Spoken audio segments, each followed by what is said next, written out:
देखो पिलाने आज कौन पढ़वा ना वर्ण प्रकरण ठीक देखा देखिलु देखा ठीक ठाक कौन पढ़वा वर्ण प्रकरण पढ़वा है वर्ण प्रकरण आगरू मु कौन करूली ना पढ़े सारी पार्ट वन पढ़े सारी पार्ट वन कौन पढ़े किए कहीपर किए कहीपर कौन पढ़े कहले विश्व हाँ वर्ण केते प्रकार ताले मते कुआ ते अनुष्का को स्वर वर्ण केते प्रकार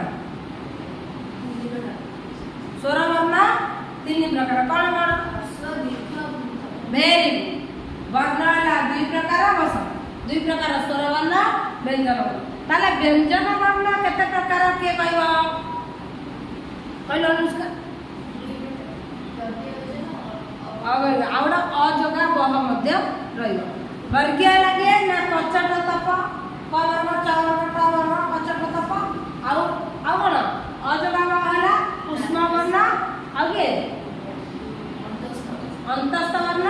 आ उष्म वर्ण ना बुझि पाइले समस्त आज पढ़िबा कहार उच्चारण स्थान कोठी कहार उच्चारण स्थान कोठी तार हमर कहार उच्चारण स्थान कोठी पढ़िबा प्रथम देखिला हमर कोन ना कार उच्चारण स्थान कोठी ओडा छ मन राखिना अकुह विसर्जनम कंठ कोन अकुह विसर्जनम कंठ तमाने अकुह विसर्जनम कंठ तमाने कोन अकुह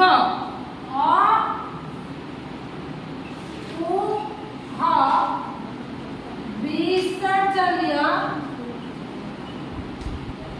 कंठ फास्ट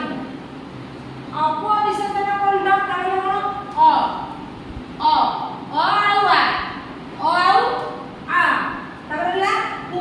माने कोन क वर्ग कु माने कोन क वर्ग रे की की जाउतनी क ख ग घ उ अकुह विसर्जनम ह माने कोन ह माने हो माने कोन ह आउ ताबर कोन विसर्जन विसर्जन माने कोन विसर्ग वर्ण तार उच्चारण स्थान कोठी रे कंठ देखिए कहला कंठ रहउछि ना ने अ आ क ख कंठ रहउछि ती ताले अकुह विसर्जनम कंठ बुझिला पिलाडा बुझि पाइले ऑनलाइन पिला अकुह विसर्जनम कंठ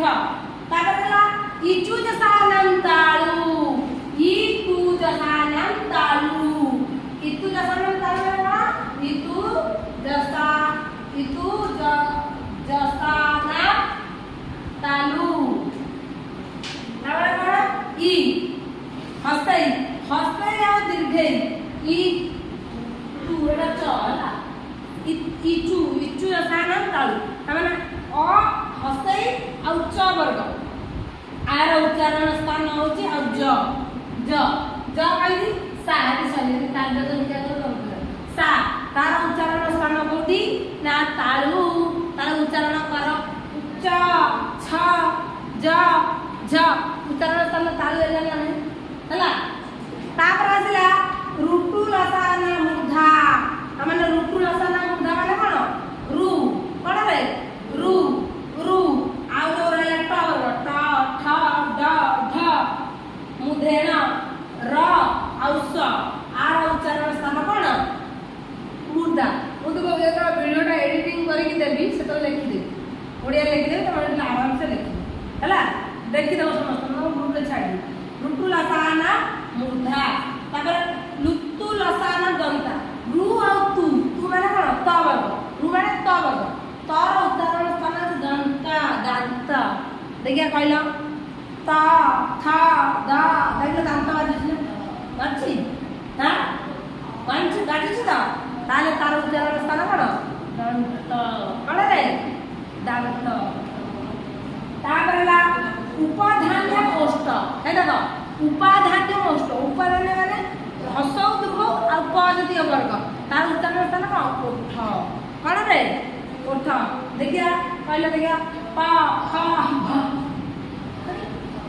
ओठ होची ना नहीं अरे व्याकरण लिखिଛନ୍ତି आ भूल ପାଣିନି ତାକୁ ଭଗବାନ ପାଣିନି କାହିଁ କୁହାଯାଇଛି ସିଏ ବା ବ୍ୟାକରଣ ଲେଖିଛନ୍ତି। ତାପରେ ହେଲା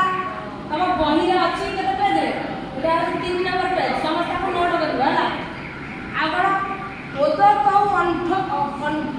କଣ୍ଠ ଔଷ୍ଠ ମାନେ ଓ ଆଉ ଓର ଉଚ୍ଚାରଣ ସ୍ଥାନ କଣ୍ଠ ଦେଖିଆ ଓ ଔ ହଉନି ବୁଝ ଓ ଔ କଣ୍ଠ ଔଷ୍ଠ ଓ ଔ ହଉଛି ନା ନାହିଁ। ତାପରେ ହେଲା କଣ୍ଠ ତାଳୁ କିଏ ନା ଏ ଐ ନାସିକା ବର୍ଣ୍ଣ କିଏ ନା ସବୁ ଯୋଉ ପଞ୍ଚତତ୍ଵ ପର ଯୋଉ ଶେଷ ବର୍ଣ୍ଣ ଗୁଡ଼ା ଶେଷ ବର୍ଣ୍ଣ କିଏ ନା ଙ କ ହେଲା କ ଖ ଗ ଘ ଙ ଲାଷ୍ଟ ବର୍ଣ୍ଣ କ ଚ ଛ ଜ ଝ ଞ ଉଦାହରଣ ସବୁ ଯାକ ପଞ୍ଚମ ବର୍ଣ୍ଣ ଗୁଡ଼ା ଯୋଉ ବର୍ଗୀୟ ବ୍ୟଞ୍ଜନ ତାର ସେଇ ଯୋଉ ଶେଷ ବର୍ଣ୍ଣ ଗୁଡ଼ା ହଉଛି ନାସିକ ବର୍ଣ୍ଣ ସବୁ ନାକର ଉଚ୍ଚାରଣ ହବ। ଙ କୋଉ ଉଚ୍ଚାରଣ ଦଉଛି ଦେଖିବା ମୁଧେନ ନ୍ୟ ଦନ୍ତନ ମ ବୁଝିପାରିଲ କ୍ଲିୟର କାହାର ଉଚ୍ଚାରଣ ସ୍ଥାନ କୋଉଠି ଜାଣିପାରିଲ। ଆଦେହରେ କିଛି ନାହିଁ ଆଦେହରେ ମୁଁ ପରୀକ୍ଷାରେ 3 ମାର୍କ ଆସିବ ପକ୍କା 3 ମାର୍କ ଆସିବ ସେ 3 ମାର୍କ ହେଉଛି ତୁମେ କରିବାକୁ ତୁମକୁ ପଡ଼ିବ। ତାପରେ ଦେଖ ଦେଇଛି ତାର ପ୍ରଶ୍ନ ଉତ୍ତର ଗୁଡ଼ା କେଦାର ଉଚ୍ଚାରଣ ବର୍ଣ୍ଣ କଣ୍ଠ କାର ଉଚ୍ଚାରଣ ବର୍ଣ୍ଣ କଣ୍ଠ ଅକୁ ଅ ବିସର୍ଜନ କଣ୍ଠ ମନେ ରଖିଦେଲ। ତାହେଲେ ତୁମର ଯେତିକି ମୁଁ କହିଲି ତାକୁ ସବୁ ମନେ ରଖିବ। ତୁମର ପେଜ ନମ୍ବର 3 ପେଜରେ ଅଛି ବିନ୍ୟାସ ଯୋଉଟା ବର୍ଣ୍ଣ ଗୁଡ଼ିକ ଉଚ୍ଚାରଣ ସ୍ଥାନ ସେଇଥିରେ ତୁମେ ଦେଖିବ ବୁଝିପାରିଲ ବୁଝିପାରିଲ କ୍ଲିୟର ଇଏ ବର୍ଣ୍ଣ କ୍ଲିୟର ସମସ୍ତେ କ୍ଲିୟର କାର ଉଚ୍ଚାରଣ ସ୍ଥାନ କ'ଣ ହେଲା।